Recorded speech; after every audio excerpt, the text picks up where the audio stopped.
From Harold's Purple Crayon Treasury, today's story is Harold's Circus.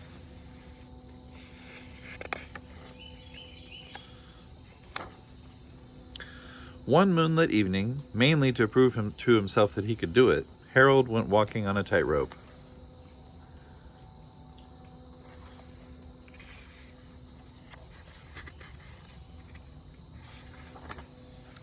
He made sure the rope was drawn tight and straight so it wouldn't sway.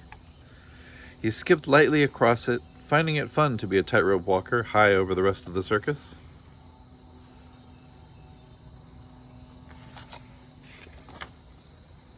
He stayed up on the rope with the greatest of ease until he lost his balance. It's also easy to fall off a tightrope.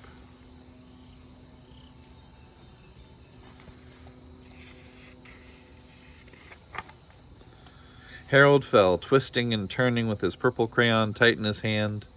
By a stroke of luck, get it? Stroke of luck? A comfortable-looking curve appeared beneath him.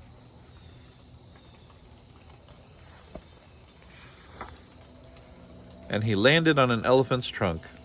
Quite a trick, he thought, as he rewarded the elephant with a large peanut.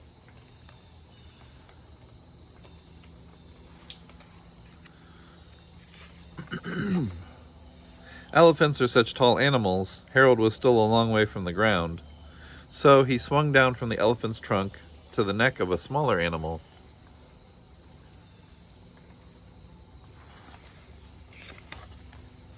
It was a lovely circus horse, beautifully trained, and Harold easily put him into a brisk trot. Harold rode with no saddle in a splendid exhibition of circus riding.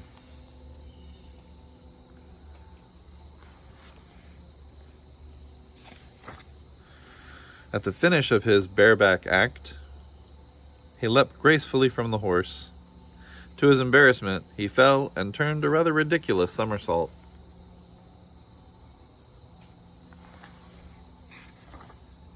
Before anyone could laugh at the mishap, Harold pretended he had been clowning. He quickly put on a clown's hat.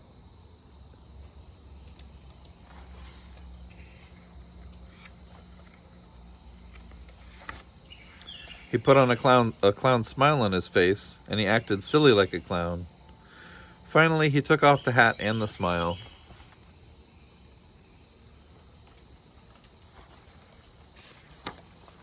And he gave them back to the clown.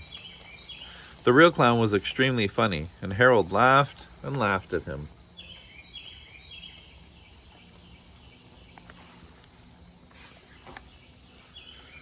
This, Harold told himself, probably was the best circus he had ever seen in his life. Like all circuses, it had a fat lady. She really was amazingly fat. And of course, there was a very tall man.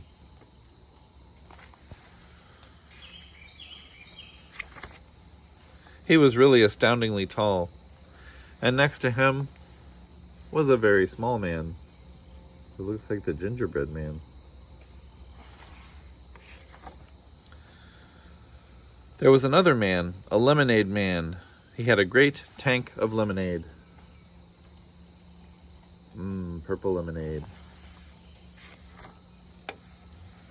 Harold stopped for a drink of it through a straw. It was quite refreshing. He left some money on the counter to pay for the drink, and he went on, looking for the man who was shot out of a cannon.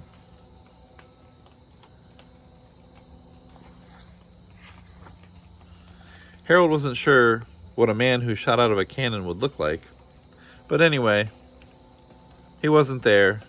The cannon was nearly ready.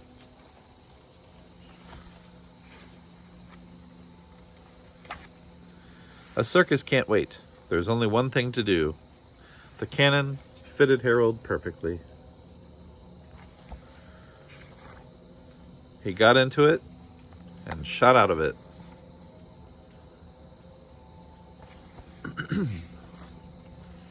He went up fast.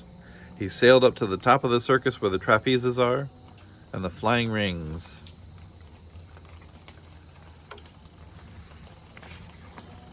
He reached out. He caught onto a a flying ring. He swung out far on it. He let go, doing a startling flip-flop in the air, and he dived straight down.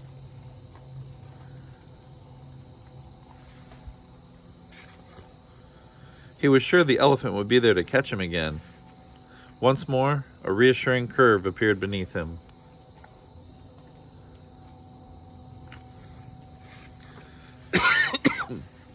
But he landed surprisingly hard. This was no elephant's trunk. It was the tail of a lion. Somehow a lion had gotten loose in the circus.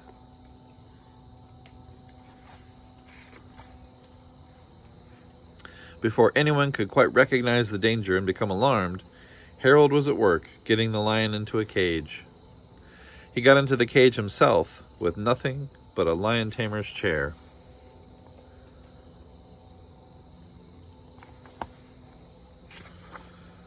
Then, like the bravest of lion tamers, he faced the lion. With no thought of fear, he put his head right in the lion's mouth.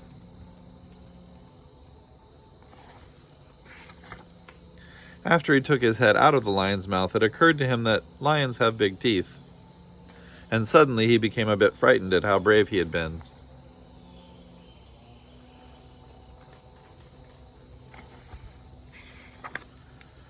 But his own feelings didn't matter, Harold told himself as he left the lion's cage. The important thing is at a circus, the important thing at a circus is to make the audience happy.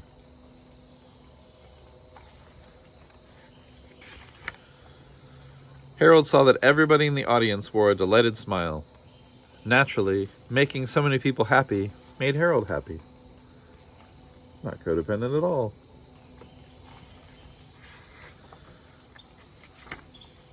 And he smiled too, as very modestly he bowed.